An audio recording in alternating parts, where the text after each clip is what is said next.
Salve torcedores do Corinthians, tudo bem com vocês? Sejam todos bem-vindos a mais um vídeo do canal. Galera, hoje tem bastante informações atualizadas do Timão pra vocês, tá bom, galera? Eu vou deixar meus agradecimentos e créditos na descrição do vídeo do canal onde eu busco informações atualizadas do Timão pra vocês, tá bom, galera? Mas antes, deixa seu like, se inscreve no canal se você não é inscrito e ativa o sininho das notificações para não perder nenhum vídeo. Então, sem mais delongas, vamos para o vídeo. Fala pessoal, tudo bem com vocês? Garro não treina, é dúvida para o jogo e eu quero saber com vocês qual a melhor escalação para encarar o Barcelona diante das dificuldades e da necessidade que o Corinthians tem de fazer o resultado.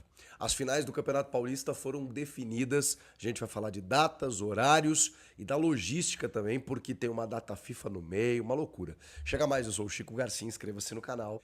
E como prometido, vou dar o meu palpite ao final desse jogo, já que a partida é agora, nessa quarta-feira. Rapaziada, vamos lá, vamos tratar das informações do Timão. O Rodrigo Garro se tornou a principal dúvida do técnico Ramon Dias para essa partida tão importante, né, diante do Barcelona de Guayaquil. Ele treinou apenas na parte interna do CT nessa terça-feira, não foi a campo.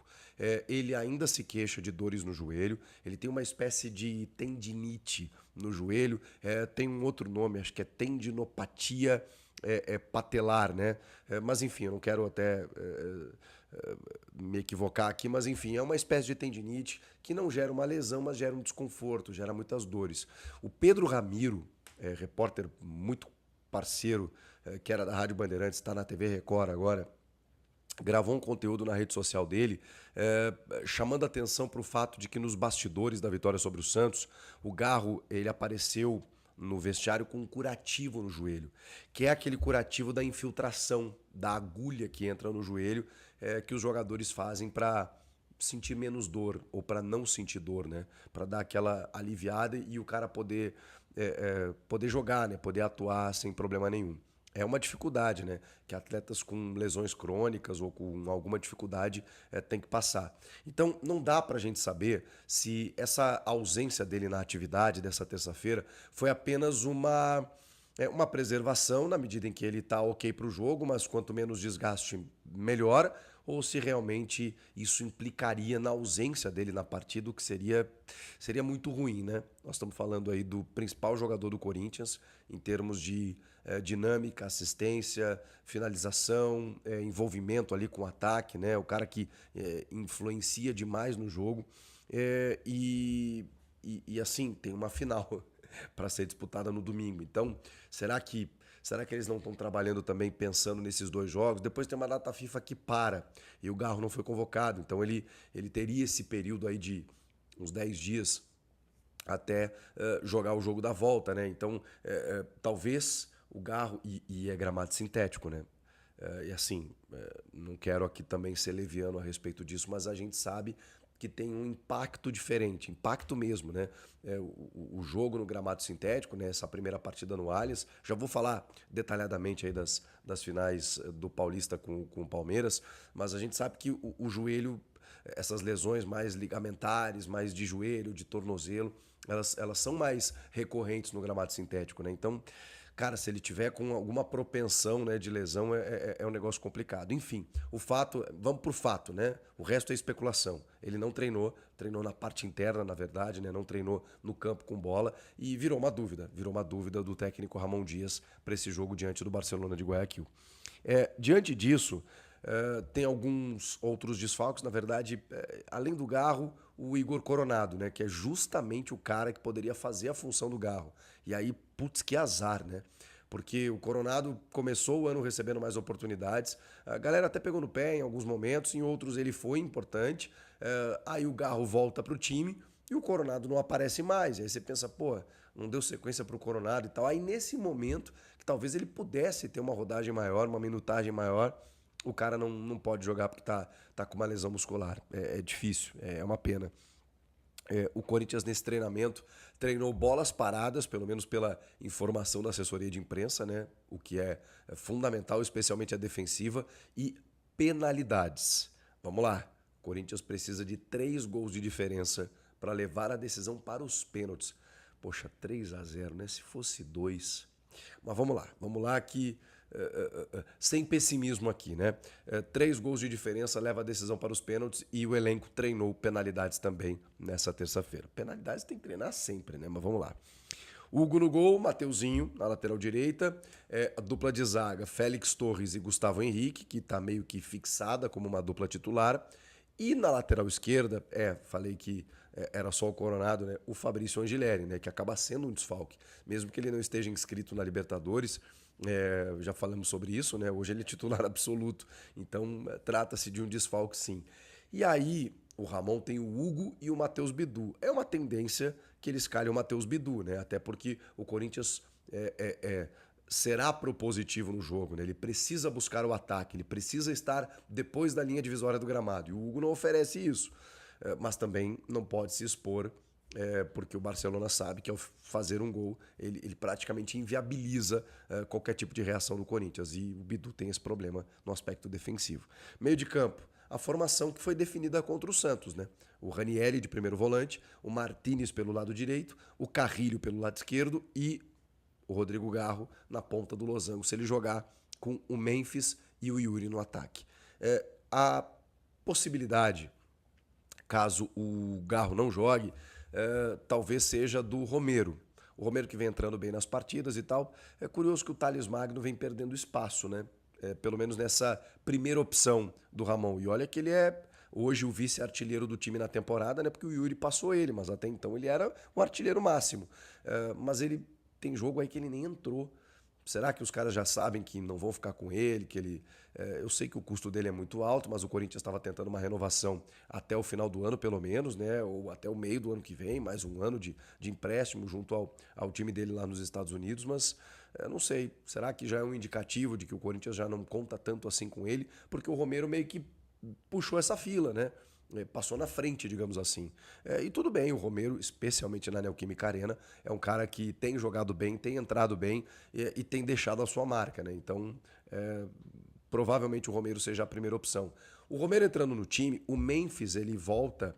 A gente falaria de um 4-3-3, né, com 3 atacantes, mas ele jogaria um pouco mais na faixa central, como ele fez em alguns momentos no Paulista, fazendo a função do Garro. Não necessariamente com a característica do Garro, mas fazendo a função atrás do ataque, né, vindo de trás para finalizar, combinando jogadas, e o Romero e o Yuri se alternando lá na frente, né? Muitas vezes o Romero ataca o espaço como 9, o Yuri também, às vezes o Yuri cai pelos lados, enfim. Eles se entenderam bem quando isso aconteceu. E o Memphis sendo esse cara vindo ali para combinar um pouco mais de trás. Seria essa a alternativa caso o Rodrigo Garro não jogue. A gente vai ter que esperar até a hora do jogo para tirar essa dúvida, né? Gente, as finais do Paulistão estão definidas com os jogos agora, nesse domingo, dia 16 de março, 6h35 da tarde, no Allianz Parque, o jogo de ida. E aí, pausa para uma data FIFA e o jogo da volta será no dia 27 de março, 11 dias depois, né?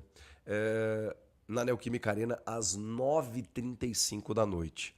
9h35 da noite de uma quinta-feira, a grandiosa decisão do Paulistão 2025.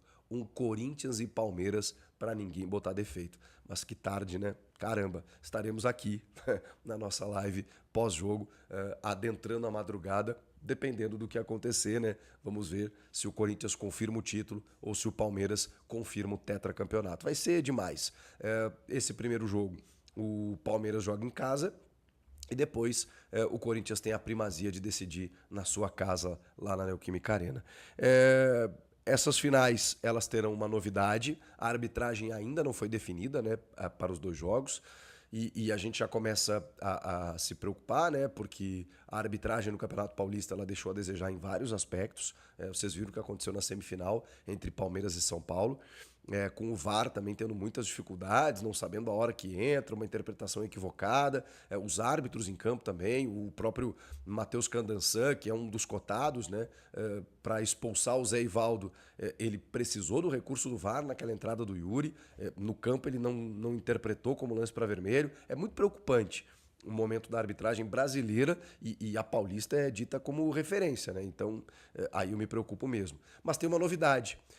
Será o primeiro jogo do Brasil a testar o impedimento semiautomático, que é aquele recurso tecnológico já utilizado na Champions, em jogos da FIFA, nas principais ligas do mundo, que é realmente absolutamente fantástico.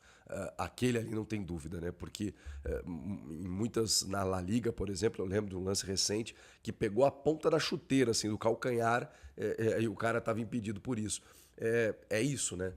Você tem esse recurso milimétrico, mas muito mais fácil de identificar. E não essas linhas tortas, grossas, de paintbrush, de uma tecnologia muito amadora que a gente utiliza ainda no VAR no Campeonato Brasileiro. Tomara que sirva como exemplo e referência para que a gente utilize esse recurso daqui para frente em todas as competições. Vai ser uma novidade, então, e a gente vai ficar na expectativa.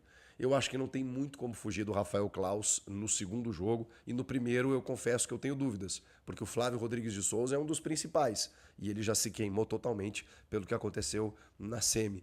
O Matheus Candançan é possível que apite o primeiro jogo e o Claus o segundo. Eu imagino que seja assim.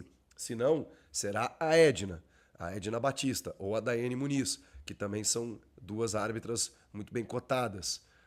Mais alguém que eu estou esquecendo? O Flávio acabou se dando mal aí nesse aspecto. Bom, tem o Vinícius Araújo e tal, tem o João Vitor Gobi, mas eu acho que eles estão numa escala inferior. Eu acho que não vai ter como fugir de Rafael Claus e no primeiro jogo talvez o Candançan. Gente, vamos falar sobre... eu queria referir um dado muito interessante do Ramon, né? Ele completou 50 jogos na partida diante do Santos. A comissão técnica tem 51, né? Porque o Emiliano treinou uma partida diante do Atlético Goianiense. E o Ramon ele completou esses 50 jogos com 63% de aproveitamento. É um aproveitamento dos maiores assim do século, com esse número de jogos, né? Entre os técnicos do Corinthians, né? Tá muito próximo ali de Carille, Tite, o Carille quando foi campeão brasileiro. Realmente os números são bons, apesar das eliminações nas Copas e de algumas inventadas que ele dá, ele tem números positivos. Desses 50 jogos, são apenas 10 derrotas. É pouco, né? Por isso que o aproveitamento é tão bom. São 27 vitórias. E tem um mérito realmente que é transformar a Neoquímica Arena. Isso quem transformou é o torcedor, né? Mas eu sempre lembro, né, que há alguns anos, infelizmente, o time era tão difícil, né, que nem em casa conseguia agradar o torcedor, né? Conseguia corresponder esse amor do torcedor. Hoje não. Hoje o time do Ramon, pelo menos dentro de casa, ele resolve muitas coisas, mas precisa de um resultado significativo para avançar e entrar na fase de grupos da Libertadores. É o grande desafio do ano para o Corinthians, já nesse mês de março, já nesse dia 12 de março. Eu fiquei de dar o palpite para vocês e referi no vídeo de ontem que eu estava com aquele sentimento de que o Corinthians ia classificar. É apenas um feeling, é apenas um sentimento, é apenas talvez até uma esperança de que isso aconteça, porque estaríamos diante de uma das grandes reviravoltas do torneio, de uma epopeia fantástica que será lembrada por muito tempo, caso o Corinthians entre na fase de grupos dessa maneira. Porque para ele entrar agora, ele vai precisar fazer uma remontada como poucas vezes se viu. Já vimos isso muito acontecer no futebol. Na Libertadores, o Corinthians não tem esse histórico, mas, cara, não dá para duvidar, né? Essa torcida consegue fazer coisas inimagináveis, consegue empurrar o time de uma maneira absurda, e um gol cedo, uma expulsão do adversário, não sei. O jogo ele pode ter muitos cenários diferentes, né, que ditem esse ritmo. Então, a gente vai ter que esperar o que vai acontecer lá dentro do campo, mas eu vou dar um palpite aqui. Dificilmente o Corinthians não vai tomar um gol, tá? Então, eu ainda acredito que o Corinthians tome um gol. Poxa, mas aí acabou, né?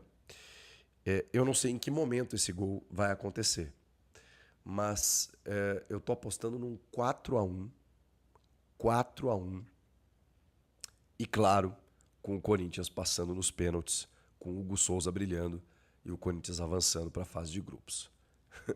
Gente, se isso acontecer, rapaz, olha, vai ser incrível. Aí estaríamos diante de uma de um fato histórico. E aí, se isso acontecer, você que tá meio na dúvida, eu quero que você colhe na live comigo depois do jogo. Eu vou fazer a live de qualquer maneira. Mas se isso acontecer, irmão, aí você chama geral. Chama geral e vem com a gente. Espero que a minha voz até lá esteja melhor. Então, Corinthians, me ajuda aí. Comenta aqui, inscreva-se no canal, eu volto na próxima. Tchau. E é isso aí, nação. Vamos se atualizar mais aí, galera. Saiu uma atualização do Corinthians aqui. Eu vou dar uma lida aqui pra vocês, tá bom? Corinthians está escalado com novidade para a decisão na pré-Libertadores. Logo mais, às 21h30, o Corinthians entra em campo para enfrentar o Barcelona de Guayaquil do Equador pelo jogo de volta da terceira fase preliminar da Libertadores. O Timão definiu os titulares para a decisão. Vamos dar uma olhada, galera. O técnico Ramon Dias se viu obrigado a mudar a equipe que inicia o duelo continental, com a entrada de Matheus Bidu na lateral esquerda. Os titulares são Hugo Souza, Mateuzinho, Félix Torres, Gustavo Henrique e Matheus Bidu, Ranieri, Martins, Carrijo, Rodrigo Garro, Memphis Depay e Yuri Alberto, galera. É isso aí, galera. Essa é a escalação aí, tá bom? No jogo aí que vai acontecer na Neoquímica Arena, a casa lotada. Deixa a sua opinião nos comentários aí, galera. O que vai ser desse jogo? Deixa seu palpite também aí, tá bom, galera? Então, galera, é o seguinte, o Corinthians ele é muito forte quando joga em casa, galera. Isso aí a gente não descarta, tá bom? Porque o Corinthians jogando, a torcida jogando junto com o Corinthians, cara, o jogo fica muito decisivo, muito, cara, fica muito forte o Corinthians. Isso aí não tem como descartar. O Corinthians é muito forte junto com a torcida. Casa cheia, tá? A torcida dá muita confiança no time, tá bom? Tomara que eles se trozem bem, a equipe, né? Eles se trozem e faz um bom jogo aí. Cara, eu vou dar aqui meu palpite aqui, tá bom, galera? Deixa seu palpite nos comentários aí. Cara, eu creio que o Corinthians vai fazer 3-0 e vai levar pros pênaltis e a gente vai ganhar nos pênaltis, galera. Eu sei que isso aí que eu tô falando é quase uma coisa impossível de acontecer, mas é possível, galera. É possível, entendeu? Tô muito confiante aí. Vamos torcer, galera. E vai ser um jogo histórico, né, galera? Porque se o Corinthians ganhar, que nem o Chico Garcia falou, vai ser um jogo histórico, né? Mas eu vou torcer aí, galera. Dê sua opinião nos comentários que você achou aí. E é isso, galera. Esse foi o vídeo de hoje, tá bom? Deixa seu like, tá bom, galera? Que é muito importante, tá bom? Se você não é inscrito, se inscreve no canal e ativa o sino das notificações para não perder nenhum vídeo, tá bom, galera? Até o próximo vídeo. Vai, Corinthians!